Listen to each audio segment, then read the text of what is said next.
ವಿಷಯವನ್ನ ಡೆಲಿಬ್ರೇಟ್ ಆಗಿ ಬಿಸಿಯಾಗಿಡುವ ಪ್ರಯತ್ನವನ್ನ ಮಾಡಲಾಗ್ತಾ ಇದೆ. ದಾವೋಸಿ ಕಳಿಸಿದ್ದು, ಅಸ್ಸಾಂ ಚುನಾವಣೆಯ ಹೊಣೆಗಾರಿಕೆ ಹೊರಿಸಿದ್ದು, GBA ಎಲೆಕ್ಷನ್, ಈ ರೀತಿ DK ಶಿವಕುಮಾರ್ ಅವರನ್ನ ಎಷ್ಟು ದಿನ ಎಂಗೇಜ್ ಆಗಿ ಇಡ್ಲಿಕ್ಕೆ ಸಾಧ್ಯನೋ ಅಷ್ಟು ಟೈಮು ಕಾಂಗ್ರೆಸ್ನ ಹೈಕಮಾಂಡ್ ಸಿಗುತ್ತೆ ಈ ಕುರ್ಚಿ ಕಲಹದ ವಿಚಾರಕ್ಕೆ. ಇಂಥದ್ದೊಂದು ಚರ್ಚೆ ಸಾಮಾಜಿಕ ಜಾಲತಾಣದಲ್ಲಿ ನಡೀತಿದೆ. ಯಾಕೆಂದ್ರೆ ಕಾಂಗ್ರೆಸ್ ಹೈಕಮಾಂಡ್ಗೆ ಚರ್ಚೆಯನ್ನು ನಿಜವಾಗ್ಲೂ ಬಗೆಹರಿಸೋ ಕೇಪಬಿಲಿಟಿ ಎಲ್ಲಿದೆ? ಮಧ್ಯಪ್ರದೇಶದಲ್ಲಿರಬಹುದು, ರಾಜಸ್ಥಾನಲ್ಲಿರಬಹುದು, ಎಷ್ಟು ತಿಂಗಳು ನಡೆಸ್ಕೊಂಡು ಹೋದ್ರು. ಅವರಿಗೆ ಇವತ್ತು ಖರ್ಗೆ ಅವರು ಹೈಕಮಾಂಡು ಎಲ್ಲ ಅಲ್ಲೇ ನಿಲ್ಲತ್ತೆ ಅಂತ ಹೇಳ್ತಿರಲ್ಲ, ಖರ್ಗೆ ಅವರು ಸ್ವತಃವಾಗಿ ಹೇಳ್ತಾರಲ್ಲ, ರಾಹುಲ್ ಗಾಂಧಿ, ಸೋನಿಯಾ ಗಾಂಧಿ, ಪ್ರಿಯಾಂಕಾ ಗಾಂಧಿ ಇವ್ರ ಹೆಸರೇ ತಂದಿರ್ತಾರಲ್ಲ. ನಿಮ್ಮಲ್ಲಿ ಹೈಕಮಾಂಡ್ ಯಾವತ್ತು ಗಾಂಧಿ ಪರಿವಾರ ಅಂತ ಆಗಿರೋದ್ರಿಂದ ಗಾಂಧಿ ಪರಿವಾರದ ನಾಯಕತ್ವ ತಗೊಂಡಿರುವಂತ ರಾಹುಲ್ ಗಾಂಧಿಗೆ ಜಾಸ್ತಿ ಆಚೆ ಕಡೆನೆ ಇರಬೇಕು, ಇಂಡಿಯಾದಲ್ಲಿ ಇರೋದಕ್ಕೆ ಆಗೋದಿಲ್ಲ.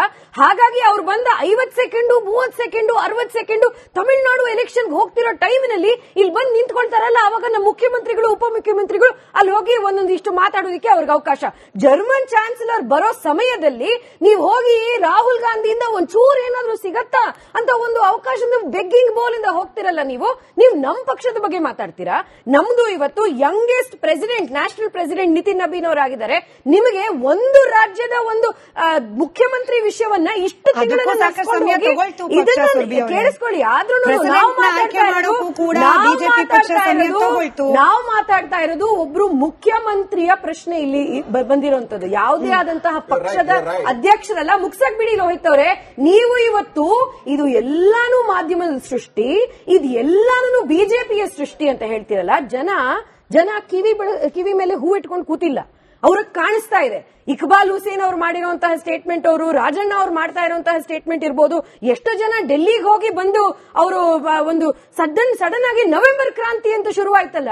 ರಿಯಾಲಿಟಿ ಶೋ ನೋಡೋ ನೆಸೆಸಿಟಿನೇ ಇಲ್ಲ. ನೋಡ್ಬೇಕಾಗಿರುವಂತದ್ದು ಕಾಂಗ್ರೆಸ್ ಪಕ್ಷದಲ್ಲಿ, ಕರ್ನಾಟಕದಲ್ಲಿ, ರಾಜ್ಯದಲ್ಲಿ ಮುಖ್ಯಮಂತ್ರಿ ಯಾರಾಗ್ತಾರೆ, ಯಾರಿರಲ್ಲ ಅದ್ ಬಿಡಿ.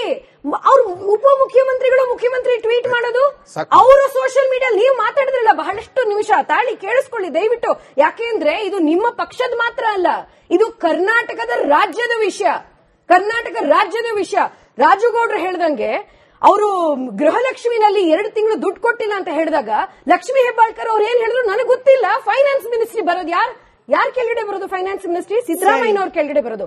ಆಮೇಲೆ ಮಹಿಳೆಯರು ಬಹಳ ಸುರಕ್ಷಿತವಾಗಿದ್ದಾರೆ. ಇವತ್ತು ನಡೀತಿರುವಂತಹ ರಾಜೀವ್ ಗೌಡ ವಿಷಯದಲ್ಲಿ 10 ದಿವಸ ಆಯ್ತಾ ಸ್ಮಿತಾ ಅವರೇ?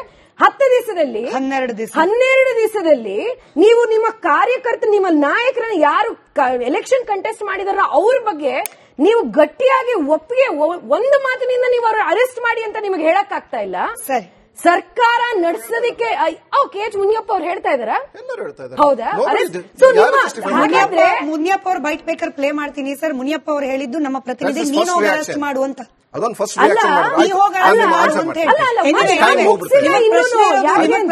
ಲೋಹಿತ್ ಅವರೇ ಮಾತಾಡೋದಕ್ಕೆ ಇಷ್ಟ ಇಲ್ಲ, ಪಕ್ಕದ ಮನೆ ಬಗ್ಗೆ ಮಾತಾಡೋದಕ್ಕೆ ಇಷ್ಟ. ನೀವೇನು ಸರ್ಕಾರದಲ್ಲಿ ನೀವು ಕರ್ನಾಟಕ ಜನತೆಗೆ ಉತ್ತರ ಕೊಡಿ, ಕರ್ನಾಟಕದ ಜನತೆಗೆ ಉತ್ತರ ಕೊಡಿ. ಆಯ್ತು ಲೋಹಿತ್ ಅವರೇ, ಕೇಳಿಸ್ಕೊಳ್ಳಿ. ಯಾವುದಕ್ಕೆ ಪೂರಕವಾಗಿ ಸಮೀವುಲ್ಲಾ ಸರ್ ಶುರುವಲ್ಲೇ ಹೇಳ್ದ ಹಾಗೆ ಅಬಕಾರಿ ಇಲಾಖೆ ಭ್ರಷ್ಟಾಚಾರ ಆರೋಪ ಬರ್ತಾ ಇದೆ. ಬೇರೆ ಬೇರೆ ಇಲಾಖೆಯಲ್ಲಿ ಎಲ್ಲವೂ ಸರಿ ಇಲ್ಲ ಅನ್ನೋದಕ್ಕೆ ಪೂರಕವಾಗಿ ಅದೇ ಡಿಪಾರ್ಟ್ಮೆಂಟ್ ಅಲ್ಲಿ ಕೆಲಸ ಮಾಡ್ತಿರೋರು ಅದನ್ನ ಅಪ್ರೋಚ್ ಮಾಡಿದ ಶಾಸಕರು ಹೇಳ್ತಿದ್ದಾರೆ. ಶಾಸಕರು ಅನುದಾನ ಕೊರತೆ ಬಗ್ಗೆ ಮಾತನಾಡ್ತಿದ್ದಾರೆ.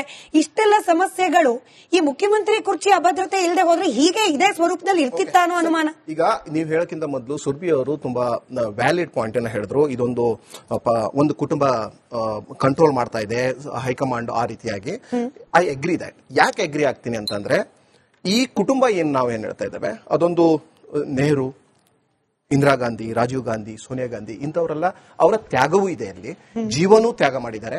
ಯಾವುದೋ ಅದೊಂದು ಕುಟುಂಬ ಕಂಟ್ರೋಲ್ ಮಾಡ್ತಾ ಇರೋದು ತಕ್ಕ ಮಟ್ಟಿಗೆ ಈ ಪಕ್ಷದ ಮೇಲೆ ಹಿಡ್ತಾ ಇರೋದು ಸಹಿತ ಅದು ವಾಸ್ತವ. ಅದು ಯಾಕೆ ಅಂತಂದ್ರೆ ಅವ್ರದೇ ಆದಂತ ತ್ಯಾಗ ಇರೋ ಕಾರಣಕ್ಕೋಸ್ಕರ, ಮತ್ತೆ ಅವರ ತ್ಯಾಗದ ಮೂಲಕವೇ ಇವತ್ತು ದೇಶದ ಯಾವುದೇ ಹಳ್ಳಿಗೆ ಹೋದ್ರೂ ಸಹಿತ ಕಾಂಗ್ರೆಸ್ನ ಕಾರ್ಯಕರ್ತ ಇದ್ದಾನೆ, ಕಾಂಗ್ರೆಸ್ನ ವೋಟ್ ಇದೆ ಅಲ್ಲಿ.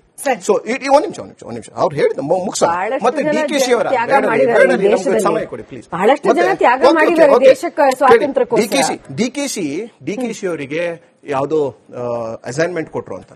DKಶಿ ಅವರು ಇಂಥ ಅಸೈನ್ಮೆಂಟ್ ತಗೊಳ್ತಾ ಇರೋದು ಇದೇನು ಹೊಸ್ತಲ್ಲ. DKಶಿ ಒಂದು ಪಕ್ಷದ ಶಿಸ್ತಿನ ಸಿಪಾಯಿ. ಅವರು ಡೆಲ್ಲಿಗೂ ಹೋಗ್ತಾರೆ, ಕೇರಳಕ್ಕೂ ಹೋಗ್ತಾರೆ, ಮಂಗಳೂರಿಗೂ ಹೋಗ್ತಾರೆ, ಕರ್ನಾಟಕದಲ್ಲೂ ಆರ್ಗನೈಸ್ ಮಾಡ್ತಾರೆ. That's a reason he is a DKShi. That's a reason still he is a KPCC president.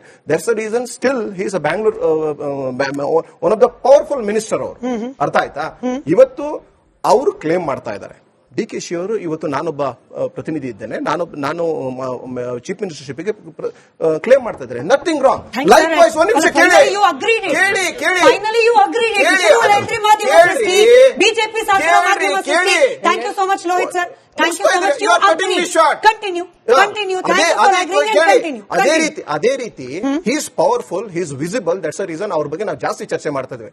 ಅದೇ ರೀತಿ ಕಾಂಗ್ರೆಸ್ ಅಲ್ಲಿ ಇವತ್ತು ಮುನಿಯಪ್ಪ ಅವರು ಇದ್ದಾರೆ, ಖರ್ಗೆ ಅವರು ಇದ್ದಾರೆ, ಬಿ ಕೆ ಹರಿಪ್ರಸಾದ್ ಅವರು ಇದ್ದಾರೆ, ಪರಮೇಶ್ವರ್ ಅವರು ಇದ್ದಾರೆ. ಇಂಥವರೆಲ್ಲರೂ ಸಹಿತ ಕ್ಲೇಮ್ ಇದೆ. ಬಟ್ ಇದನ್ನೆಲ್ಲವನ್ನೂ ಸಹಿತ ಪಕ್ಷದ ಹಿತದೃಷ್ಟಿ, ಪಕ್ಷದ ಮುಂದಿನ ಹಿತದೃಷ್ಟಿ, ಮುಂದಿನ 10-20 ಒಂದೆರಡು ದಶಕಗಳ ಮುಂದಿನ ಹಿತದೃಷ್ಟಿಗೆ high command will take a call whenever it is required. They will take a call. in case ಈಗ ಬದಲಾವಣೆ ಆಯ್ತು ಅಂತ ತಿಳ್ಕೊಳ್ಳಿ, what is there in that? ನಾವು MLA ಕತ್ಕೊಂಡು ಹೋಗಿ ನಾವು ಬೇರೆ ಸರ್ಕಾರನೇ ಮಾಡೋದಿದ್ದೇವೆ ಇಲ್ಲಿ. ನಾವು MLA ಕತ್ಕೊಂಡು ಕರ್ನಾಟಕ MLA ಕತ್ಕೊಂಡು ಬೇರೆ ಸರ್ಕಾರ ಮಾಡಿದ್ದನ್ನು ನೋಡಿ. ಇದು ಪಕ್ಷದಲ್ಲಿ ಒಂದು ನಾಯಕತ್ವ ಬದಲಾವಣೆ. Correct. Thank you. You came to the point now sir. ಆಗ್ಲಿ, ನಾವು ಬೇಡ ಅಂತ ಹೇಳ್ತಿಲ್ಲ. ಆಗೋಂಗಿದ್ರೆ ಬೇಗ ಮಾಡಿ ಮುಗಿಸ್ಬಿಡಿ. ಬೇಗ ಮಾಡಿ.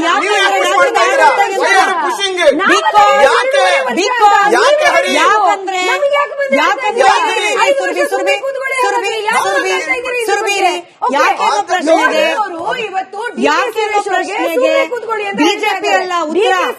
ಡಿ ಕೆ ಸುರೇಶ್ ನಾನು ಮೊದಲೇ ಹೇಳಿದೆ, ಈ ವಿಷಯ ಮಾತಾಡೋದು ಲೋಹಿತ್ ಇಂದ ಡಿ ಕೆ ಶಿವಕುಮಾರ್ ಅವರು ಅಥವಾ ಯಾರೇ ಆಗಲಿ ನೋಡಿ, ಕಾಂಗ್ರೆಸ್ ಒಂದು ನವೆಂಬರ್ ಕ್ರಾಂತಿ ಅಂತ ಯಾರು ಹೇಳಿದ್ದು? ಇದನ್ನು ಕೇಳಿ. ಕಾಂಗ್ರೆಸ್ ಆಂತರಿಕ ಪ್ರಜಾಪ್ರಭುತ್ವ ಇರುವಂತಹ ಒಂದು ಪಕ್ಷ, ಅಲ್ಲಿಂದ ಚರ್ಚೆಗಳಿಗೆ ಅಗತ್ಯ ಇದೆ. ಬಿಜೆಪಿ ತರ ಒಂದು ಯಾವುದೋ ಸಂಘ ಕಂಟ್ರೋಲ್ ಮಾಡ್ತಾ ಇಲ್ಲ ಅದನ್ನ. ಸಂಘ ಅನ್ಬೇಡಿ, ನೀವೇ ಅಕ್ಸೆಪ್ಟ್ ಮಾಡ್ಕೊಂಡಿದ್ದು ಗಾಂಧಿ ಪರಿವಾರ ನಡೆಸೋದು ಅಂತ.